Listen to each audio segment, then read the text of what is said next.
les vengo con un nuevo creepypasta que se titula Señor Bocón. Durante mi niñez, mi familia era una gota de agua en un gran río. Permanecíamos en un solo lugar por mucho tiempo. Nos mudamos a Rhode Island cuando tenía 8 años, y permanecimos ahí hasta que fui a la universidad en Colorado Springs. La mayoría de mis memorias son de cuando vivía en Rhode Island, pero hay, en mi meno de la Hall, muchos hogares en los que habité, cuando era mucho más joven.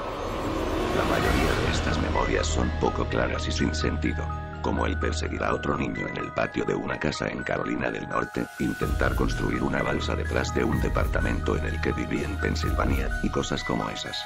Pero hay un puñado de memorias que permanecen tan claras como el vidrio, como si hubiesen ocurrido ayer. Vivíamos en una casa en las afueras de la bulliciosa ciudad de New Vineyard, Maine. Era una casa grande, en especial para una familia de 3. Había una serie de cuartos que estaban totalmente desocupados, a los cuales no entré durante el tiempo en el que viví en esa casa.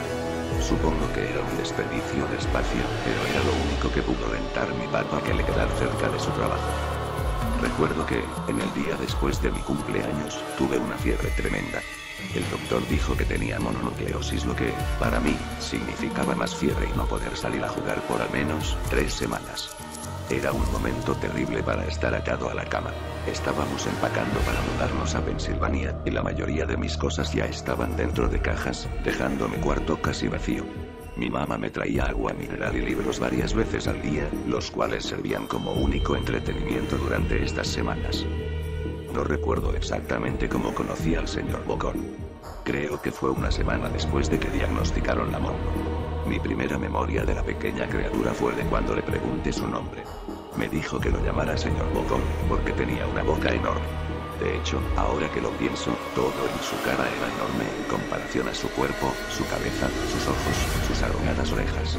Pero su boca, sin duda, era lo más grande. ¿Te pareces a un Furby?, le dije mientras miraba uno de mis libros. El señor Bocón se detuvo y me miró extrañado. ¿Furby? ¿Qué es un Furby?, me preguntó. Tú sabes, el juguete peludo con orejas enormes, lo puedes acariciar y alimentar, casi como una mascota real. Oh, tú no necesitas uno de esos. No es lo mismo que tener un amigo real. Recuerdo que el señor Bocón se desaparecía cada vez que mi mamá iba a mi cuarto a revisarme. Se ocultaba bajo mi cama y me decía: no quiero que tus papás me vean, tengo miedo de que ya no nos dejen jugar juntos. No hicimos mucho durante los primeros días. El señor Bocón solo veía mis libros, fascinado con las imágenes e historias. Por ahí del tercer o cuarta noches desde que lo conocí, me despertó con una gran sonrisa en su rostro. Vamos a jugar un nuevo juego, me dijo. Pero tenemos que esperar hasta después de que tu mamá venga, porque es un juego secreto. Después de que mi mamá me trajera más libros y refresco, a la hora de siempre, el señor Bocón se deslizó desde debajo de la cama y tomó mi mano. Tenemos que ir al cuarto que está al final del pasillo, me dijo. Me negué al principio, pero el señor Bocón insistió hasta que cedí. El cuarto en cuestión no tenía muebles ni tapiz. Lo único que lo distinguía era una ventana del lado opuesto a la puerta. El señor Bocón corrió a través del cuarto y le dio un firme empujón a la ventana, dejándola un poco abierta. Entonces, él me insistió en que mirara hacia el piso, afuera. Aunque estábamos en el segundo piso de la casa, la caída era más alta debido a que estábamos en una colina. Me gusta jugar a fingir aquí, me explicó el señor Bocón. Finjo que hay un suave y enorme trampolín allá abajo, y brinco. Si lo crees con todas tus fuerzas, vas a ver que rebotas hasta acá arriba, como una pelota. Quiero que lo intentes. Es muy alto, le dije. Pero eso es lo divertido. No sería tan divertido si fuera una caída corta. De ser así, mejor si rebotaras en un trampolín real. Recuerdo haber jugado con la idea, dejarme caer en el fresco aire, y rebotar en algo que mis ojos no podían ver. Pero el realista en mí prevaleció. Quizás en otra ocasión, le dije. No sé si tenga tanta imaginación. Podría lastimarme. La cara del señor Bocón se contorsionó con un gruñido, pero solo por un momento.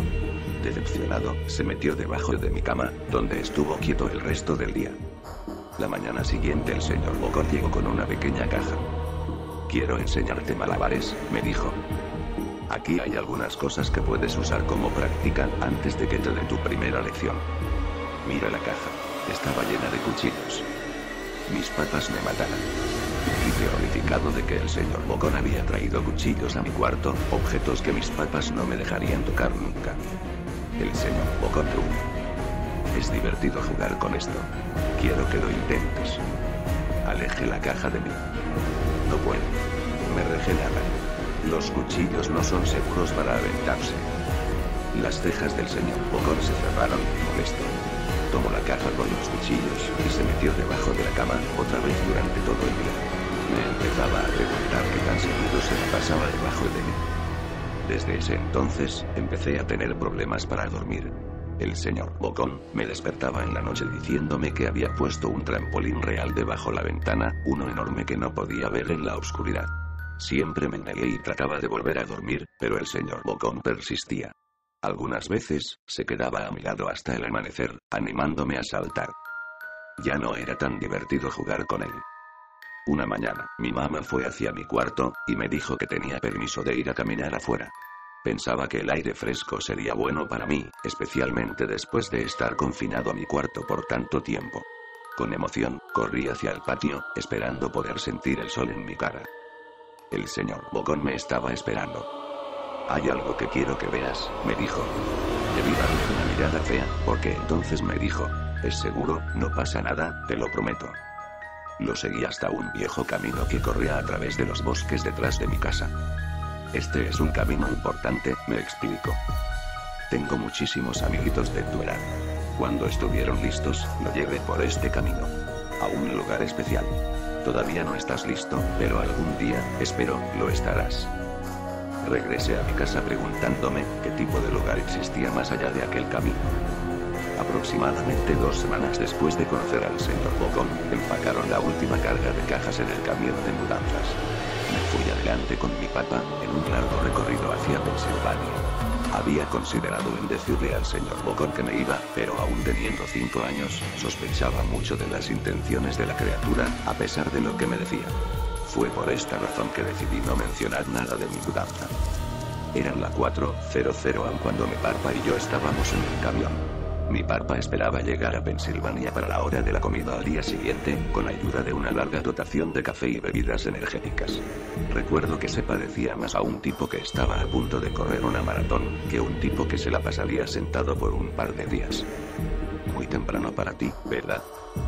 Afirmé con mi cabeza, mientras la ponía en la ventana, esperando dormir un poco antes de que saliera el sol. Sentí la mano de mi papá en mi hombro. Esta será la última mudanza, lo prometo. Sé que es difícil para ti, especialmente estando con esa enfermedad. Una vez que obtenga mi promoción, podremos quedarnos en un solo lugar, y hacer amigos. Cuando el camión comenzó a moverse, vi la silueta del señor Bocón en la ventana de mi cuarto.